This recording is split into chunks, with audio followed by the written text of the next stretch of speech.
Unit 6. Listening Focus. Activity 6.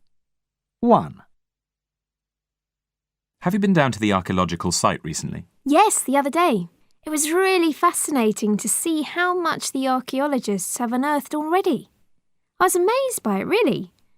I mean, it's a huge site, and even with a sizable team in place, they've only uncovered a fraction of it. It's going to be absolutely enormous when they've finished. I just can't believe that something like this can remain undiscovered for hundreds of years and only now come to light. And all of us locals virtually living on top of an important ancient settlement without having a clue that it's there. I know.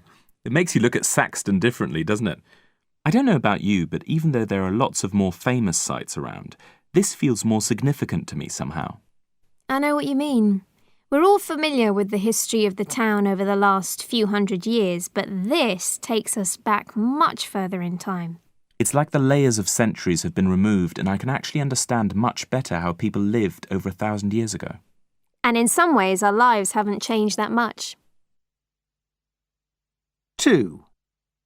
What did you think of the dinosaur exhibition then, James?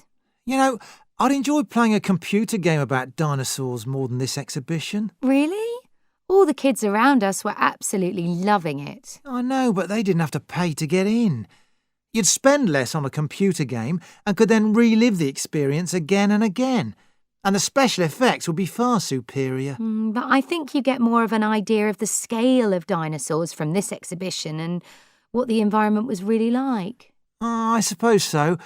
And the other thing is, I'm not sure how historically accurate games generally are. Well, that's quite a big consideration.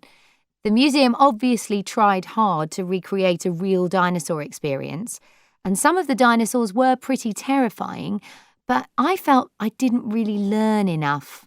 I gave up trying to read those little information signs because there was always a large group of people around and I couldn't see them properly. I just came away feeling confused about when the different dinosaur periods were and which dinosaurs were which. 3. That really old house in Wales is for sale, where we had that holiday, do you remember? Look, it's completely unchanged. Yes, of course.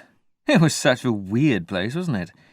Great for playing hide and seek, though. Yes, brilliant, but freezing cold. And Mum was always complaining there was never any hot water. But what I mainly remember is lying awake at night, thinking about the people that lived there before, wondering what their lives must have been like.